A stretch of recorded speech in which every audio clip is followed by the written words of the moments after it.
Bonjour et bienvenue dans cette vidéo. Il y a quelques temps, je vous ai proposé une session de questions-réponses à l'occasion des 3 ans de la chaîne. J'ai reçu 73 questions. Ça fait sincèrement beaucoup. Je ne pensais pas du tout que j'allais en avoir autant. Donc, toutes ces questions-là, j'ai été obligé de les trier, d'essayer de les regrouper dans des ensembles qui étaient cohérents, de juger. Est-ce que cette question-là, elle est intéressante pour tout le monde ou est-ce que c'est juste intéressant pour une personne? Certaines personnes, je leur ai répondu directement par email ou via le commentaire. Alors, pour tous ceux qui demandaient, est-ce que tu peux me donner ton avis sur tel objectif? Qu'est-ce que tu penses entre tel objectif ou tel objectif? Qu'est-ce que tu penses entre tel boîtier ou tel boîtier?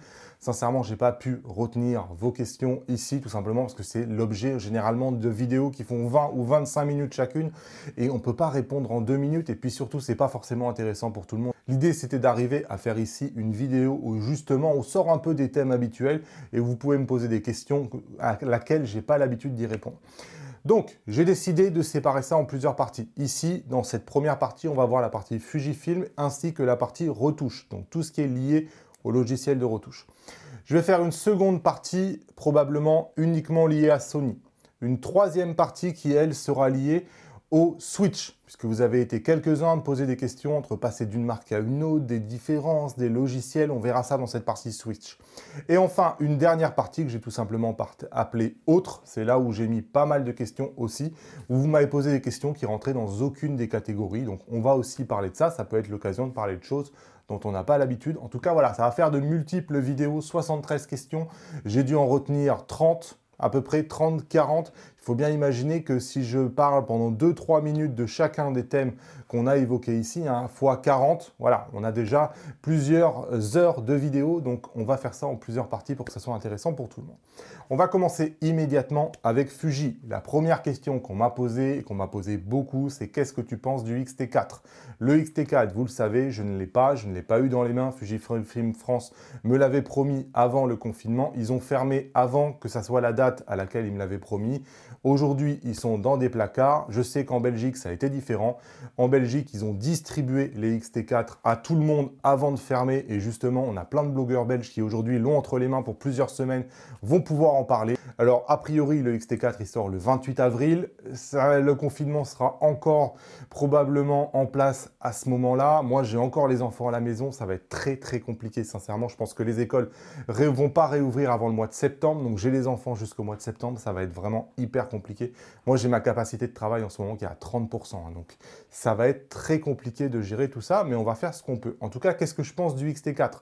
Le X-T4, pour moi, c'est un X-T3S. Je pense que j'ai déjà dit, c'est-à-dire qu'on a tout ce qu'on connaît par cœur avec le X-T3, mais on a des choses qui manquaient réellement. Une nouvelle batterie, un nouvel écran, et une nouvelle batterie, un nouvel écran et un capteur stabilisé. En plus de tout ça, on se targue le luxe d'enfin avoir un autofocus qui va avoir un tracking de haut niveau. Donc voilà, pour moi, le X-T4, c'est vraiment le X-T3 dont j'avais rêvé en définitive. C'est le X-T3 tel que j'aurais aimé le voir il y a 18 mois. Donc pour moi, c'est vraiment un aboutissement. C'est un super appareil photo. Pour moi, c'est de très très loin ce qui va se faire mieux en termes de rapport qualité-prix sur le marché dans les années à venir. Pour moi, c'est un des appareils photo vraiment sur lequel il faut compter et je suis très très excité à l'idée de faire des photos avec ce X-T4. Est-ce que tu vas tester le X-T4? Oui, c'est évident, je vais tester le X-T4. Après, voilà, comme ça fait appel au confinement, c'est compliqué. Idem, est-ce que tu vas faire une masterclass sur le X-T4? Oui, bien sûr, je vais faire une masterclass sur le X-T4. À quelle date? Comment? Franchement, ça va être chaud, ça va être super chaud. Donc voilà, en tout cas, on peut noter que Fuji a vraiment le sens du timing. Les pauvres, ils y peuvent rien, mais ils ont lancé le X-T3 dans un timing qui n'était pas du tout bon. Ils ont lancé le XH1 dans un timing qui n'était pas du tout bon. Et encore une fois, ils lancent le X-T4, c'est quand même les seuls sur le marché. Ils y peuvent rien, encore une fois. Des fois, on peut leur imputer des choses. Là, ils y peuvent rien, les pauvres. Ils lancent le truc au moment où tout le monde est en lockdown, partout sur la planète. Toutes les actualités sont uniquement focus sur le coronavirus, où les gens, ils en ont rien à foutre de la photo en ce moment. Et eux, ils annoncent le truc juste au moment où le coronavirus arrive. Ils le lancent juste au moment où on va être au moment du déconfinement. Les gens vont penser à autre chose. C'est vrai que, sincèrement, je pense que c'est quand même un peu difficile pour Fujifilm. Donc voilà, en tout cas, c'est comme ça. Mais bon, ils ont vraiment le sens du timing. Chez Fujifilm, c'est un truc qui est impressionnant. Ils ont la guigne. Donc la question suivante, quel est l'objectif que utilise le plus ton objectif préféré chez Fuji? Pourquoi? Alors quel est l'objectif que tu utilises le plus? C'est un peu compliqué quand même. Il faut savoir que là, je suis à peu près à la 550e vidéo tournée. Sur les 550 vidéos, il y en a 540 qui sont tournées avec le XF 1655 2.8 de chez Fuji. Donc voilà, c'est l'objectif que j'ai utilisé le plus, c'est le XF 1655 2.8, c'est indéniable.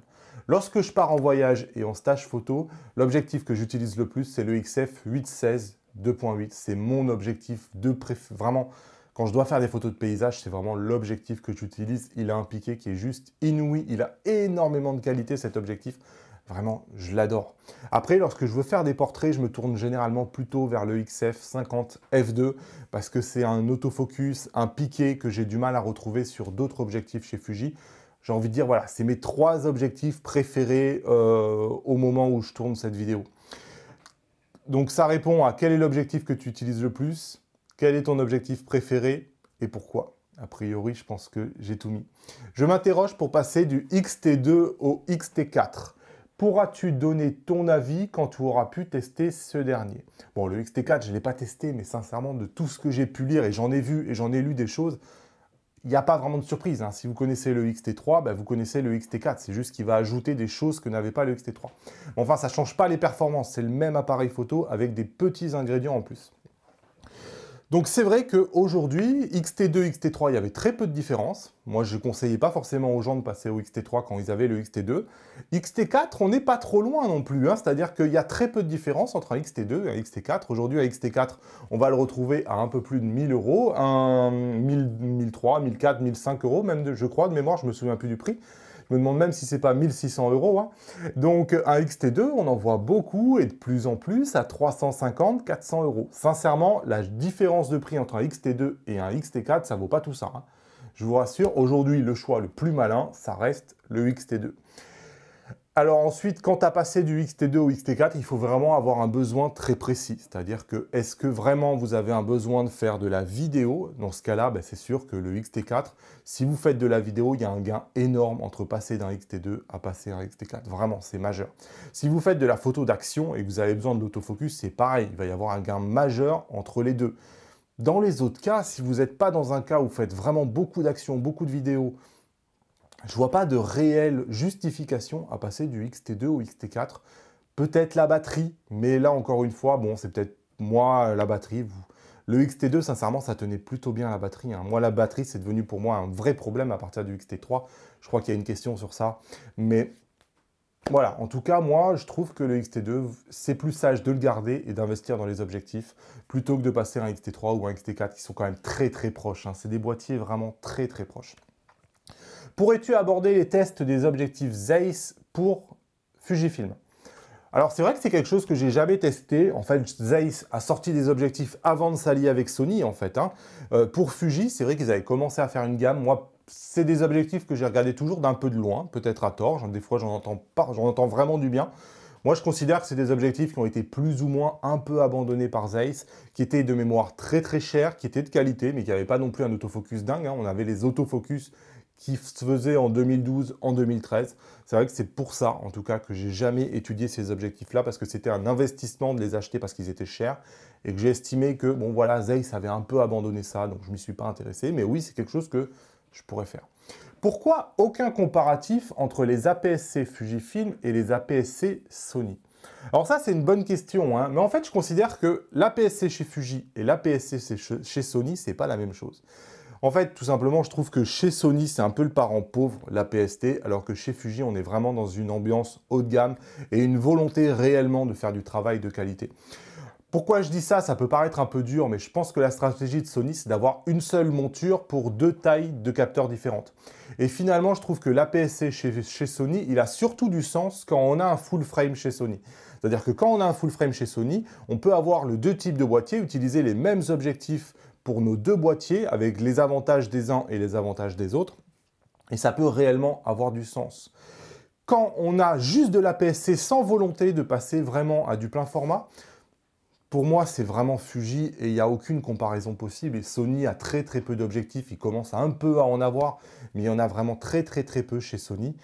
Pour moi, voilà, je pense que c'est pas du tout la même philosophie. Et aujourd'hui, l'APS-C, Sony a changé là en 2019 ses APS-C et sincèrement, ils sont même pas au niveau d'un X-T3. On parle chez Fuji d'un X-T4. Donc chez Sony, ils sont un peu bloqués aujourd'hui à l'équivalent, on va dire, d'un X-T2 en termes de capteur.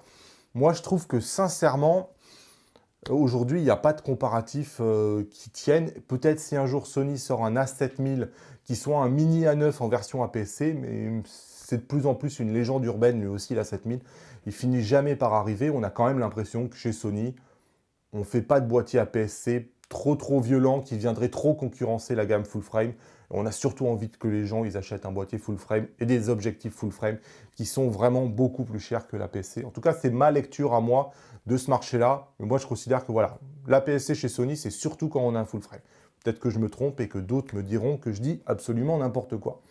Quelle est ta plus grosse frustration chez Fuji? La plus grosse frustration chez Fuji, écoutez, j'ai toujours dit sur cette chaîne que la batterie n'était pas un problème chez Fuji. C'est la position que j'avais pendant le X-T2, c'est la position que j'avais quand le X-T3 est sorti. Puis finalement, vous savez, il y a l'expérience du terrain, il y a l'expérience des mois qui passent. Je pense aussi qu'il y a quand même l'impact des firmware.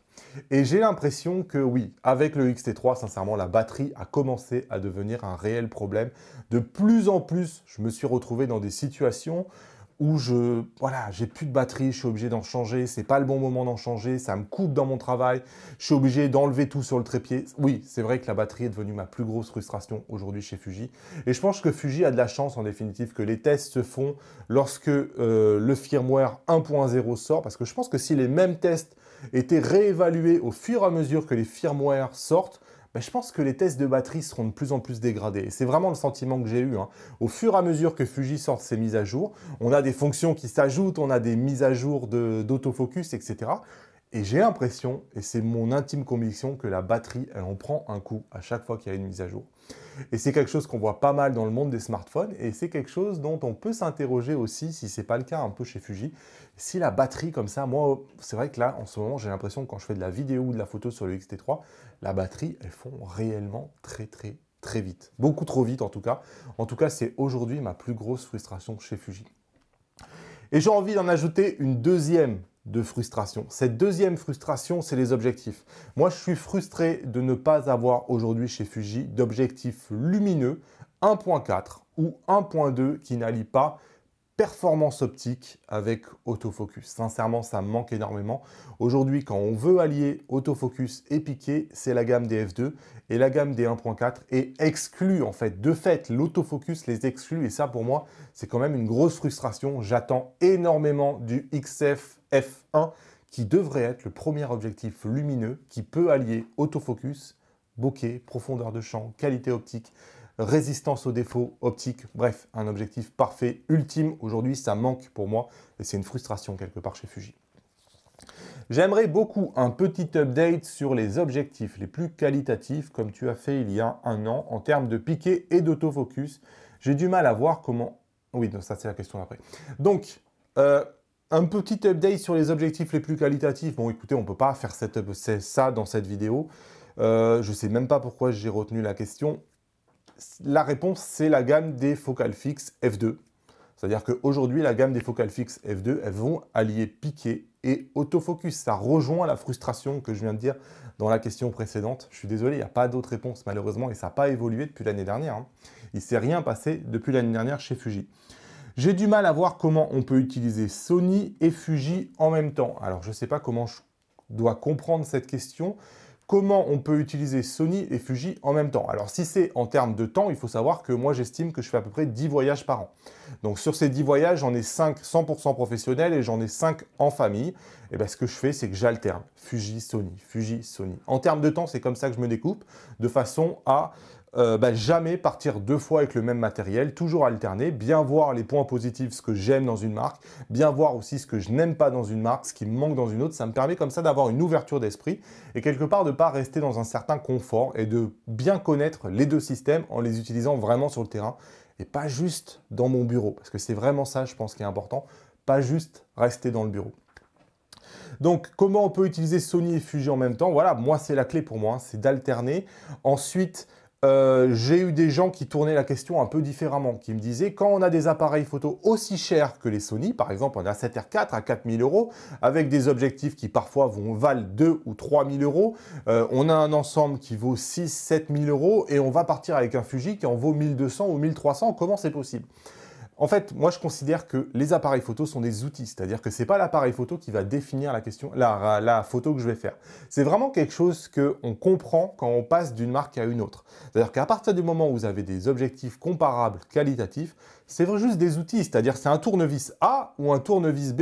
Et vous pouvez passer rapidement du tournevis A au tournevis B pour peu que les deux tournevis soient de qualité. Et sincèrement, ce que m'apporte Sony en plus, notamment en termes de résolution, le fait d'avoir 61 millions de pixels, c'est utile que dans des très rares cas. Hein. Il faut vraiment avoir envie de faire un tirage qui soit absolument immense ou alors avoir des besoins de crop extrêmement précis. Mais enfin, de manière générale, je passe d'une marque à une autre sans aucune frustration et sans avoir l'impression que mes photos soient beaucoup moins bonnes chez Fuji qu'elles ne seraient sur un Sony A7R4. Donc pour moi, il n'y a vraiment pas de frustration de passer d'une marque à une autre. Les évolutions technologiques en APS-C depuis le X-T20 jusqu'au X-T4 sont immenses, mais les capteurs restent sensiblement les mêmes. Peuvent-ils encore évoluer? Je ne suis absolument pas partisan de la course aux pixels, bien au contraire. Une nouvelle génération de capteurs est-elle envisageable? Alors la réponse, elle est oui. Canon a montré qu'on était capable de faire des capteurs APS-C de 32 millions de pixels. Après, vous allez me dire, si demain Fuji passe du 26 millions de pixels aux 32 millions de pixels, est-ce que ça va nous changer quelque chose? Sincèrement, non. Ça va absolument rien changer, c'est beaucoup trop proche. Donc oui, une nouvelle génération de capteurs va arriver. C'est une génération de capteurs qui probablement va permettre de faire un autofocus plus rapide, de faire de la vidéo probablement plus grande, des nouveaux processeurs. Le capteur en lui-même, probablement qu'on va gagner un tout petit peu en dynamique, en montée en ISO, un tout petit peu de pixels, mais ça restera à la marge. Hein. On va avoir du mal, j'ai l'impression vraiment que maintenant, il faut carrément inventer une nouvelle technologie pour arriver réellement à avoir un gain. Et probablement qu'il va falloir, je pense, c'est ma conviction, attendre presque une dizaine d'années pour réellement franchir maintenant un palier supplémentaire qui soit significatif. Je pense que là, on est au maximum. Hein. Le maximum, ça va être 31-32 millions de pixels. Il faut savoir que aujourd'hui, Fuji achète ses capteurs chez Sony. Sony, aujourd'hui, produit des hautes résolutions. Et en fait, le capteur du X-T3, c'est le capteur du A7R3, à peu près. C'est-à-dire que c'est une version dégradée de ce capteur-là. Et aujourd'hui, Sony a son plus grand capteur qui fait 61 millions de pixels. Et on peut s'attendre, 61 millions de pixels divisé par 2, à avoir un capteur un jour ou l'autre de 31-32 millions de pixels. Sur un APS-C qui soit dérivé finalement du capteur Sony. C'est quelque chose qui est parfaitement possible. Plus loin, ça va être difficile. Hein. Sincèrement, ça va être très difficile. En tout cas, pas dans les années qui arrivent. En tout cas, c'est mon évolution. Je pense que sincèrement, on est arrivé à un plateau et ça va devenir de plus en plus dur pour les constructeurs de justifier le passage d'une génération à une autre, tant les différences deviennent minimes entre les générations. La génération actuelle, elle est tellement bonne que, en définitive, pour arriver à justifier le passage à une génération suivante, c'est compliqué. Hein. Il faut que les besoins des gens deviennent plus pointus ou aillent justement dans ces petites limites. Mais enfin, il faut vraiment chercher. Hein. Je suis désolé. Hein. Allez, quelques questions maintenant autour de la retouche. Alors, la retouche, on me demande si LR est lent avec les fichiers Xtrans. En fait, c'était une question qui était très longue que j'ai résumée d'une personne qui me disait que lui, il avait de mémoire un Nikon D850 avec très haute résolution, que Lightroom était 100% fluide avec ses 45 millions de pixels et que dès qu'il mettait un fichier Fuji, Lightroom devenait très lent. Est-ce que ça impacte? Est-ce que c'était à cause du capteur Xtrans et pourquoi?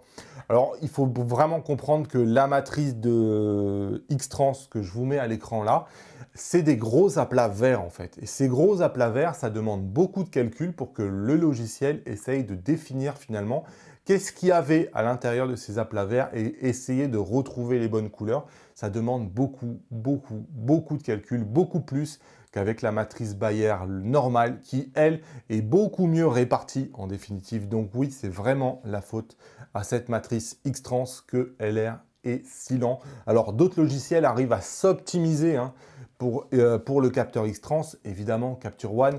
Mais voilà, c'est vrai que c'est la faute de Lightroom parce qu'il n'est pas optimisé pour Fuji, mais c'est aussi la faute de Fuji parce qu'ils n'ont pas la même matrice que les autres. Balle au centre.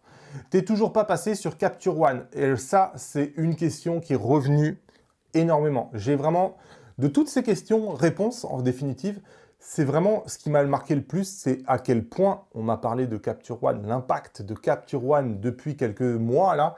me semble devenir absolument énorme, hein. Le nombre de gens là qui m'ont demandé des tutos et qui m'ont demandé de faire une formation pour Capture One m'a vraiment impressionné. C'est probablement l'enseignement numéro 1 que je vais retenir de cette session de questions-réponses, hein. Donc, la question, t'es toujours pas passé sur Capture One? Non, Capture One n'est toujours pas aujourd'hui mon logiciel principal. J'utilise Capture One depuis environ 1 an et demi. Donc, c'est un logiciel que je maîtrise bien maintenant. Mais aujourd'hui, Lightroom reste mon logiciel préféré parce que le module bibliothèque me manque chez Capture One. J'aime moins la logique de faire apparaître les navigateurs, de le faire disparaître. J'aime aussi beaucoup le module de comparaison de Lightroom qui permet de mettre 2 images côte à côte, de pouvoir avoir le même niveau de zoom, de se déplacer en même temps à l'intérieur des images, de pouvoir changer ensuite quand je mets plusieurs images, de pouvoir changer rapidement l'image qui est à droite. Bref, j'ai une ergonomie de comparaison que j'ai dans Lightroom qui est géniale, que je ne retrouve pas du tout dans Capture One. J'ai eu parlé avec des photographes de sport qui me disaient la même chose, hein, que pour eux, Capture One, c'était exclu parce que la logique de triage était beaucoup plus compliquée sur Capture One que ce qu'elle avait dans Lightroom. Moi, c'est vraiment ça. Quand je fais des comparatifs, que je fais des tests, que je compare, j'ai besoin de rapidement pouvoir comparer plein de photos de manière rapide. Chez Capture One, c'est un peu artisanal. On prend une photo, on prend l'autre photo à côté, il faut arriver à les synchroniser à peu près au même endroit. Je trouve que la logique est quand même beaucoup moins fluide. Après, c'est vrai qu'il y a des qualités pour des gens qui font beaucoup de portraits chez Capture One. C'est vrai qu'on retrouve des choses et des fonctions qui sont tout simplement absentes totalement chez Lightroom. Si vous faites du shoot connecté en studio, des choses comme ça, c'est clair que Capture One a un gros avantage. En tout cas, je note quand même ce besoin en tuto, ça peut réellement être une idée. Je vais lancer une série de vidéos sur Lightroom, une série de vidéos sur Photoshop, qui aurait dû commencer, mais que j'ai décalé avec le confinement. C'est vrai que, pourquoi pas, finalement, faire vraiment une série de tutos sur Capture One depuis zéro, parce qu'il y a une grosse demande. Il y a vraiment une grosse demande, et pourquoi pas une formation? Il faut y réfléchir. Des gens qui me demandent mon avis sur Luminar, et si j'ai prévu un test de Luminar. Alors Luminar, moi je l'utilise, je l'ai depuis longtemps, hein, j'avais la version précédente, j'ai la dernière version qui est sortie de Luminar. Moi, Luminar... je suis partagé sur Luminar, c'est-à-dire que j'ai la chance d'être en contact avec plein de gens qui apprennent le développement photo, des gens que j'accompagne, dont je peux voir l'évolution sur 1 an. Je vois beaucoup de gens qui prennent Luminar parce que c'est moins cher que Lightroom, parce que c'est beaucoup plus puissant. Ça fait des choses que Lightroom est absolument incapable de faire. Ça fait des choses avec un effet waouh, magique, qu'on a beaucoup de mal à reproduire, même dans Photoshop. Mais ça fait surtout des choses qui sont surnaturelles, Luminar. C'est-à-dire que tout le monde va avoir le même ciel, on remplace les ciels, tout le monde va avoir des soleils qui scintillent, tout le monde va avoir des effets de peau incroyables. Et quelque part, quand on ne maîtrise pas bien le développement, on fait plus de mal que de bien dans Luminar. Et c'est vraiment ma conclusion, c'est que les gens y vont par facilité, et de manière générale, les résultats derrière sont pas très bons. Je ne dis pas que Luminar n'est pas capable de donner des bons résultats, je dis juste que quand on apprend le développement et qu'on ne maîtrise pas beaucoup, arriver à utiliser juste la petite partie de Luminar qui permet d'ajouter quelque chose en toute subtilité, c'est très difficile. Et on arrive souvent à des résultats qui sont pires que mieux dans Luminar.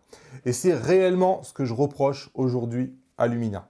Donc moi, j'utilise Luminar en tant que plugin Lightroom et Photoshop, c'est-à-dire que j'envoie à une étape donnée de mon développement la photo à Luminar, j'ajoute les éléments que j'ai envie et les choses que j'ai envie d'utiliser dans Luminar, les choses que je viens de citer, ça peut être le remplacement d'un ciel, ça peut être l'amélioration d'un paysage, ça peut être le fait de mettre un soleil qui scintille en étoile, ça peut être une amélioration de peau, il y a des choses bien dans Luminar.